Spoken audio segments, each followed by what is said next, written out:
Aliyah Henderson, the mother accused of killing her two daughters, appeared in court for the first time today. And the main topic of today's hearing involved bond. Her defense asked the judge for the most reasonable bond that he could potentially put forward. But ultimately, the judge siding with the prosecutor's request of a $2 million bond, citing in part concern for public safety. Aliyah Henderson not in court for more than a few minutes, surrounded by Cleveland police throughout the entire time, and really showed little emotion throughout the hearing. She is accused of killing both of her daughters, charged with 2 counts of aggravated murder.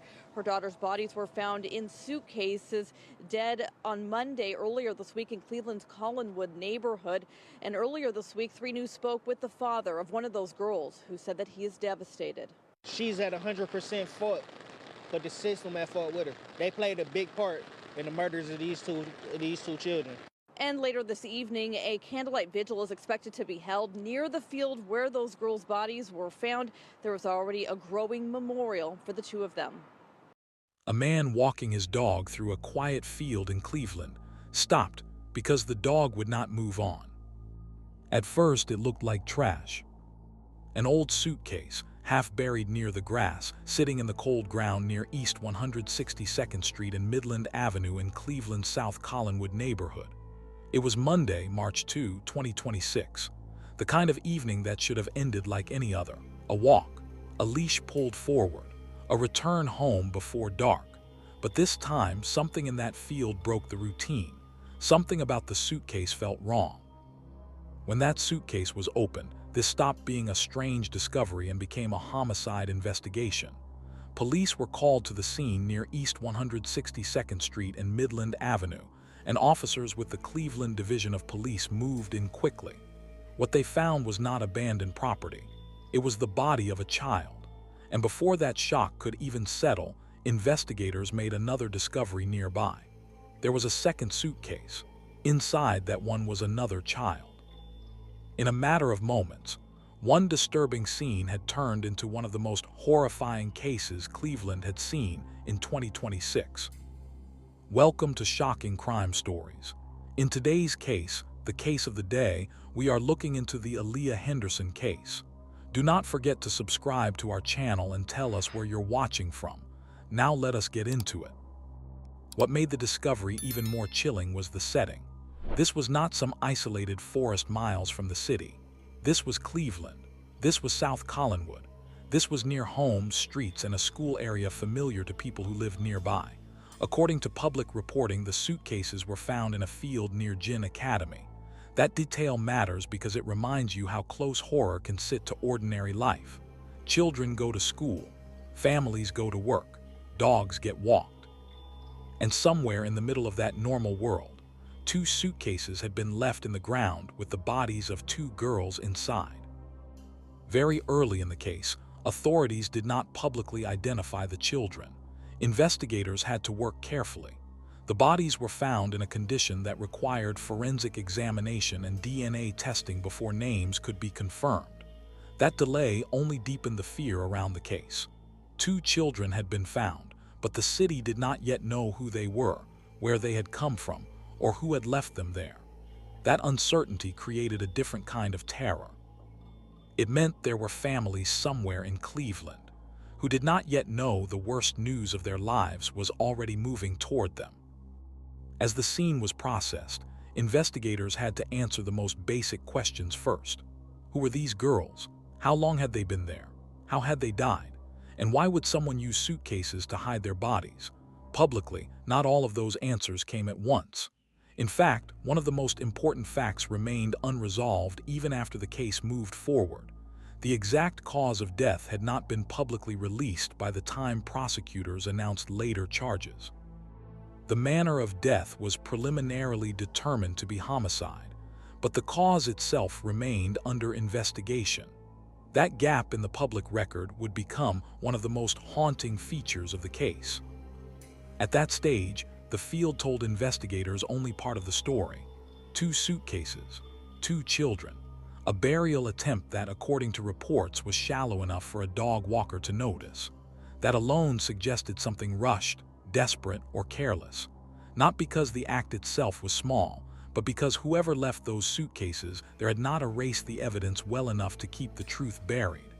A dog and an evening walk had exposed what someone clearly wanted hidden. And once that happened, the case moved from secrecy to public shock almost overnight. By March 5, the victims had names. Authorities identified them as 10-year-old Amor Wilson and 8-year-old Mila Chatman. Reports said the girls were half-sisters. DNA relationship testing helped confirm who they were. That moment changed the emotional center of the case. Before the identification, the public was dealing with a terrible image. After the identification, the public was dealing with two children who had names, ages, connections, and people who loved them. They were no longer unknown victims in a field. They were Amor. They were Mila.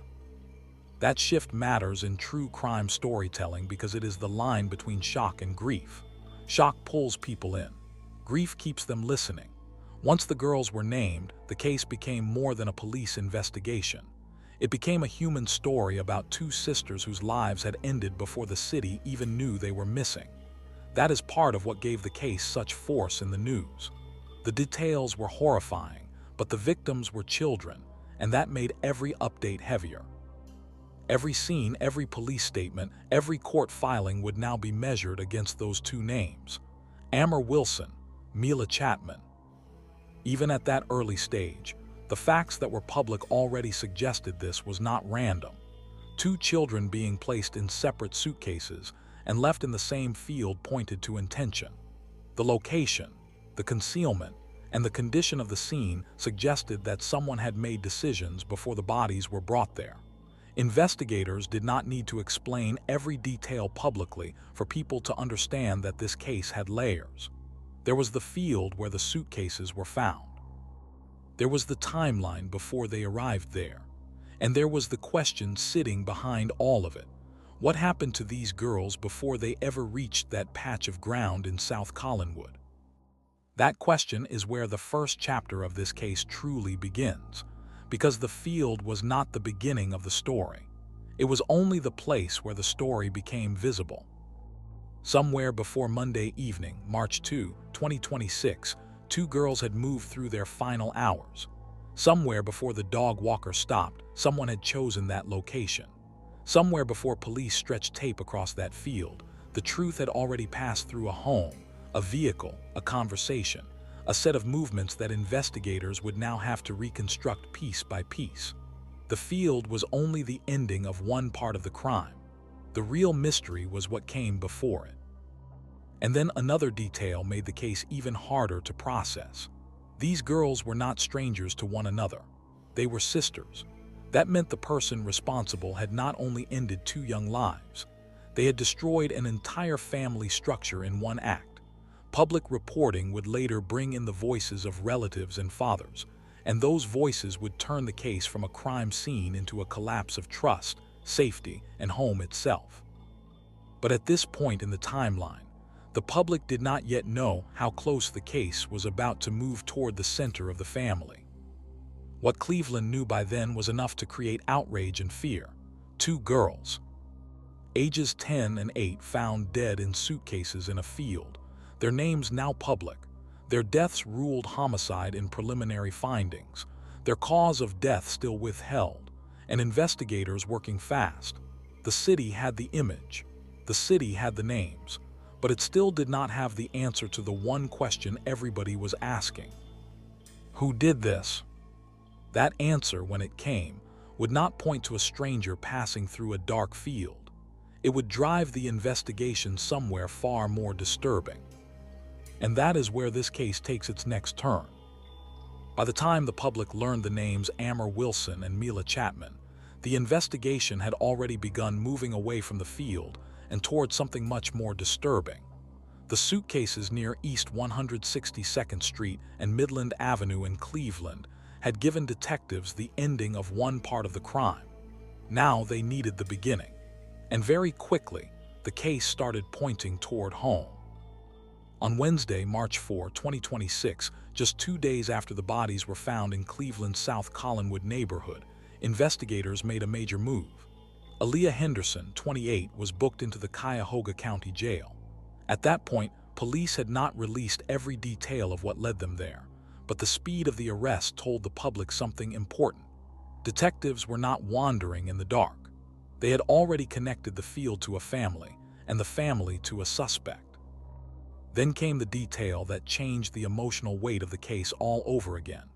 Aliyah Henderson was not some distant person orbiting the victims' lives. She was their mother. The same case that had begun with 2 children hidden in suitcases now turned into an accusation against the woman who had raised them. That reversal hit hard because it shattered the most basic expectation people have around children, that home is supposed to be the place where they are safest. Instead, investigators were now treating home as the place where the truth may have started. And there was another child still inside that world. When authorities moved in, they found a 6-year-old boy in the home. Public reporting said he appeared to be in good health and was taken into emergency custody. That single detail widened the case without revealing all of it. It meant the home had not become empty after the girls died. It meant life was still going on inside that space, at least on the surface, while detectives were trying to understand what had happened to Amor and Mila. For viewers following the case, that creates one of the most unsettling truths in true crime. Sometimes the scene of horror does not look broken until police arrive and pull it open. At that stage, the public still did not know the exact cause of death. That matters because it kept the case suspended in a space between accusation and full explanation. Prosecutors and police were clearly treating the girls' deaths as homicide, but one of the most important physical details remained unreleased. So the case was now held together by images, names, movement, and accusation. 2 sisters, 2 suitcases, 1 field, 1 mother under arrest. And a set of missing hours nobody outside the investigation could yet fully see. On Friday, March 6, 2026, Henderson made her first court appearance in Cleveland Municipal Court. She was charged at that point with 2 counts of aggravated murder, 1 for each child. Prosecutors asked for a $2 million bond, and the judge granted it, describing it as $1 million for each charge. Reporting at the time also said Henderson had no prior criminal record and no known history of violence. That fact did not soften the case. If anything, it made it harder for people to process. Because whenever a public image and a criminal allegation stand that far apart, people begin asking a different kind of question. Not only what happened, but how long something was wrong before anyone realized it. As the court process began, grief spread beyond the case file. A memorial started growing in the field where the girls had been found. Neighbors gathered with stuffed animals, balloons, and photographs near Gin Academy. The place where someone had tried to hide the girls became the place where the community came to say their names out loud. That shift is one of the most powerful movements in any crime story. A crime scene is built around silence. A memorial is built around refusal. Refusal to let the victims disappear into paperwork. Refusal to let the horror be the only thing remembered. Amor Wilson was 10. Mila Chatman was 8. And by that point, Cleveland had started treating them not just as victims, but as daughters of the city. Then the voices of family members began entering the story, and with them came a different kind of pain. Mila's father, Deshaun Chatman, spoke publicly and said he had been trying for years to regain custody. He said he believed the tragedy could have been prevented. That statement did not answer the case. It did something else. It reframed it, because now this was not only about what happened in the final days before March 2. It was also about warning signs, custody, and the haunting possibility that somebody had feared something long before police ever stepped into that field. This is where the case stopped being only a murder investigation and started becoming a larger story about systems, family breakdown, and missed chances. Publicly, no one had laid out a complete timeline of the girls' final days. No official statement had yet filled in every movement, every call, every decision. But what the public did have was enough to create a growing sense of dread.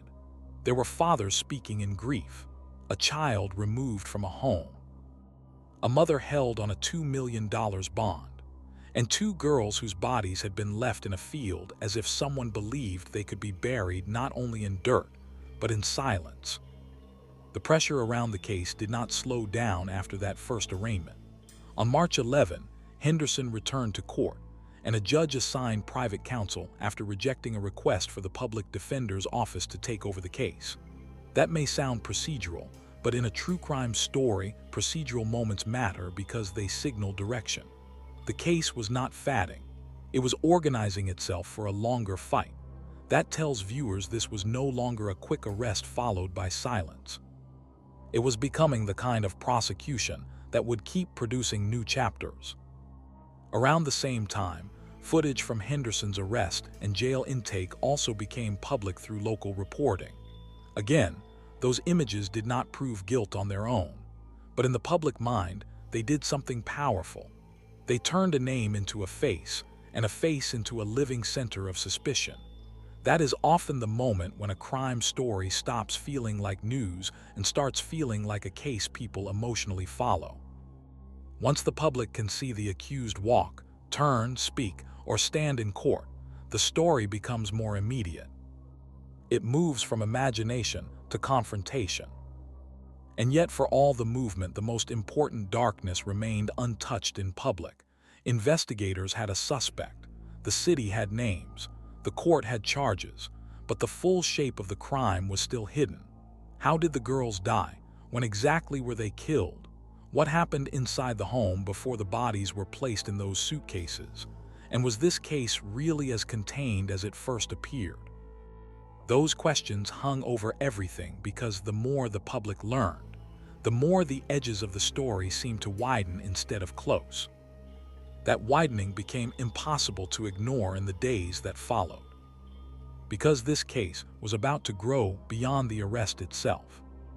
It was about to move into a deeper and more complicated stage, with more charges, more scrutiny, and more questions about who investigators were looking at behind the scenes. By the middle of March 2026, this case had already changed shape more than once. It began as a horrifying discovery in a field near East 162nd Street and Midland Avenue in Cleveland. Then it became the story of 2 sisters, Amor Wilson, 10, and Mila Chatman, 8. Then it became the case against their mother, 28-year-old Aliyah Henderson. But the final stage of this story is where the public began to understand that the arrest was not the end of the case. It was only the point where the legal system started revealing how serious prosecutors believed this case really was. On March 20, 2026, the case took its biggest legal turn. Cuyahoga County Prosecutor Michael C. O'Malley announced that a grand jury had returned a sweeping indictment against Henderson. This was no longer just a case built around the first 2 aggravated murder counts filed after her arrest. Prosecutors said the indictment included 6 counts of aggravated murder, 4 counts of murder, 6 counts of kidnapping, 3 counts of child endangering, 1 count of tampering with evidence, and 2 counts of gross abuse of a corpse. That list changed the emotional weight of the case because it told the public something without needing to explain every piece of evidence. The state believed this crime involved far more than a single moment of violence. And that is where the case became even more chilling. Those added charges suggested layers: kidnapping, child endangering, tampering with evidence, gross abuse of a corpse. Each one pointed to a different piece of the story prosecutors believed they could prove. Even without the full affidavit laid out in public, the indictment itself hinted at a broader narrative of harm, control, concealment, and aftermath. For viewers following the case, this was the moment when the story stopped looking like a terrible but simple homicide case and began to feel like something darker and more methodical. Yet even as the charge list expanded, one of the most important public questions remained unanswered. The exact cause of death for Amor Wilson and Mila Chatman still had not been publicly released. Prosecutors said the girls' manner of death had been preliminarily ruled homicide, but the cause itself remained under investigation. That silence mattered.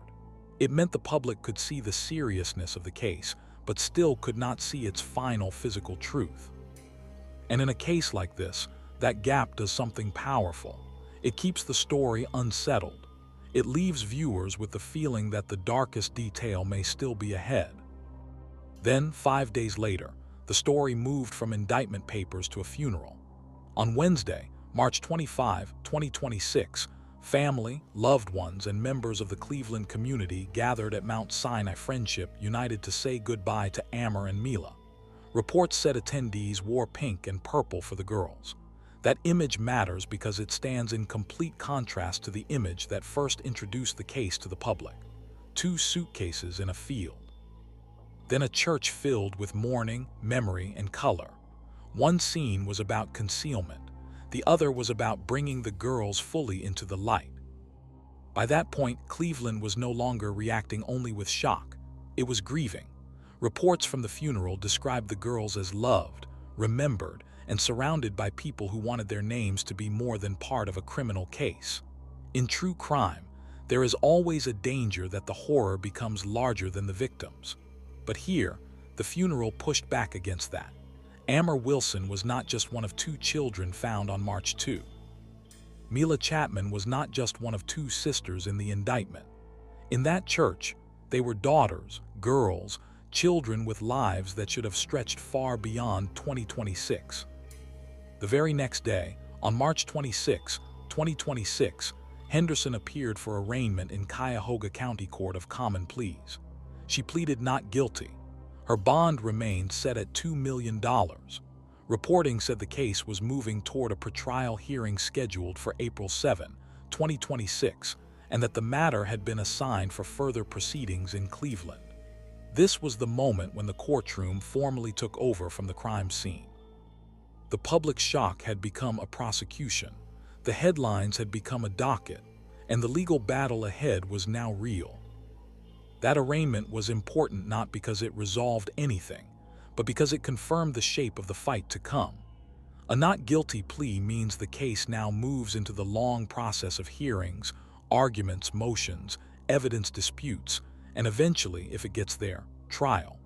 In other words, the public now knows the outline of what prosecutors say happened, but not yet how they plan to prove it in full. That matters for storytelling because it leaves the audience at a critical edge. Enough is known to feel the weight of the case, but not enough is known to feel closure. And closure is exactly what this case still refuses to give.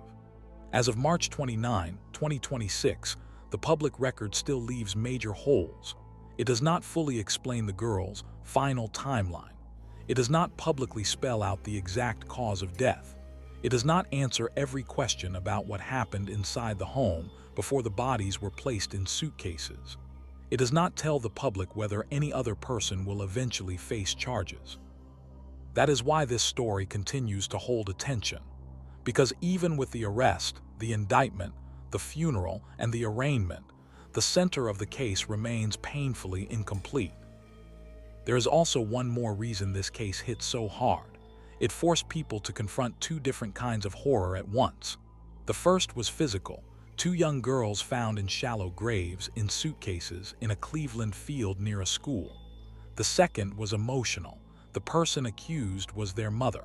Those 2 realities together are what gave the story its power. If it had only been a shocking discovery, it would have been horrifying. If it had only been a family homicide allegation, it would have been devastating.